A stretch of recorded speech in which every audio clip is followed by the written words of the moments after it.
Sa isang ibang bersyon ng Estados Unidos, nagkaroon ng pag-agaw ng kapangyarihan ng militar na nagbago sa bansa bilang isang totalitaryong dystopia.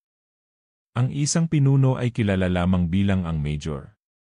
Sa kalaunan, nilikha ng rehimen ang isang nakamamatay na paligsahan na tinawag na ang Mahabang Lakad, kung saan ang nagwagi ay makakamit ng kasikatan, kayamanan, at isang hiling na maaaring maging kahit ano.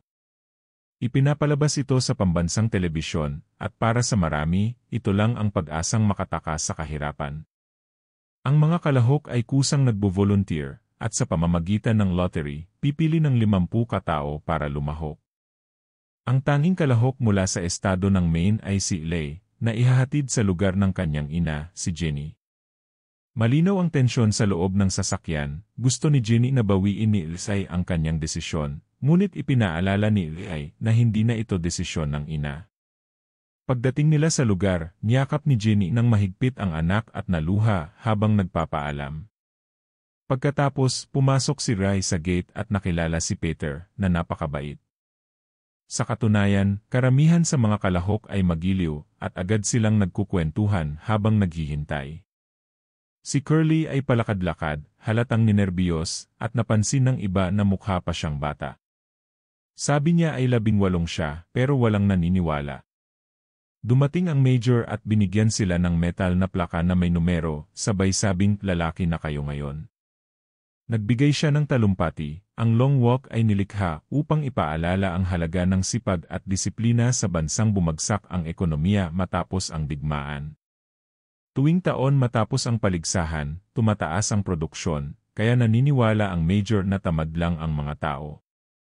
Habang nagsasalita siya, binigyan ang mga kalahok ng pulseras na sumusukat sa bilis ng paglakad. Ipinaliwanag ang mga patakaran. Kailangang maglakad hanggang may isa na lang na natitira.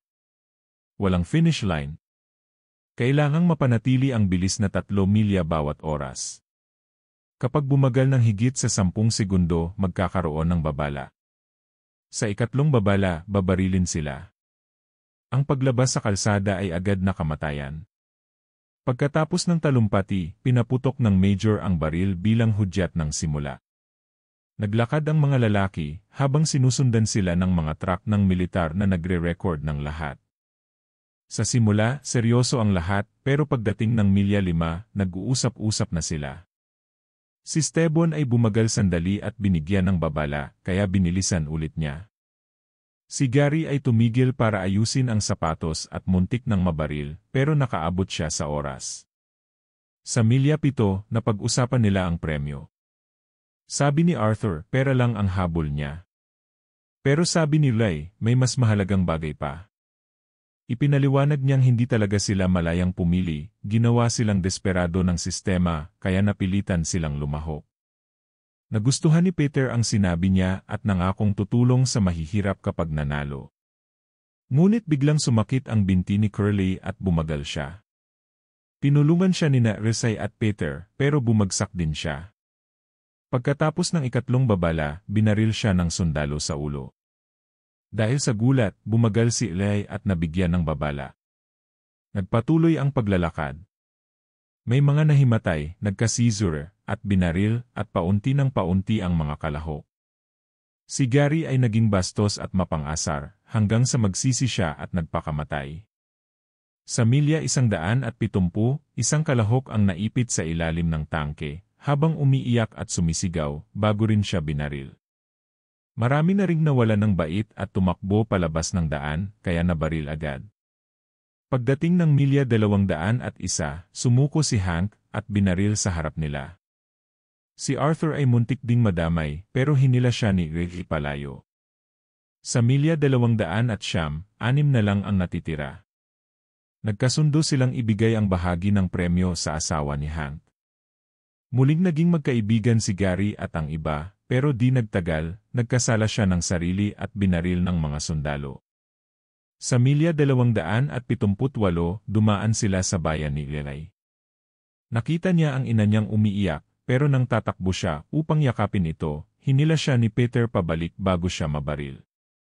Pagkatapos, ibinahagi ni Peter ang kanyang nakaraan, ulilang bata, binugbog ng tiyuhin, nabuhay sa lansangan, at nangakong laging hahanapin ang liwanag sa dilim. Sa milya 306, nagkasundo silang huwag nang tulungan ang isa't isa, pero nang dumugo ang ilong ni Arthur, di na nila matiis at tinulungan siya. Nagpaalam si Arthur at naglakad papunta sa mga sundalo upang mamatay ng marangal. Sa milya 326, tatlo na lang, sina Ray, Peter, at Stebbins. Ibinunyag ni Stebbins na siya ay anak ng Major at nais lamang makilala ng ama, pero bumigay ang katawan niya at pinatay din siya ng mga sundalo. Habang umuulan, sinabi ni Ray na di na siya takot sa kamatayan. Sa milya 331, isang malaking tao ang nagkakagulo, sumisigaw para sa kanila. Sinabi ni Peter na gusto na niyang sumuko, pero hindi pumayag si Ray. Sa huli, tumigil si Ray, at binaril siya ng mga sundalo, habang nagsisigaw si Peter. Si Peter ang nanalo. Habang nagdiwang ang karamihan, lumapit ang Major at tinanong ang kanyang hiling. Sabi ni Peter, gusto niya ng baril ng sundalo, bilang alaala ng tagumpay. Pagkabigay sa kanya ng baril, itinutok niya ito sa Major at sinabing, para ito kay Ray. Binbaril niya ang Major sa lugar mismo, pagkatapos ay inihulog ang baril at lumakad palayo, habang nagpaputukan ng paputok ang langit at sumisigaw ang mga tao. Huwag kalimutang mag-subscribe at i-on ang mga notification para makapanood ng mas marami pang video tulad nito. Salamat sa panonood.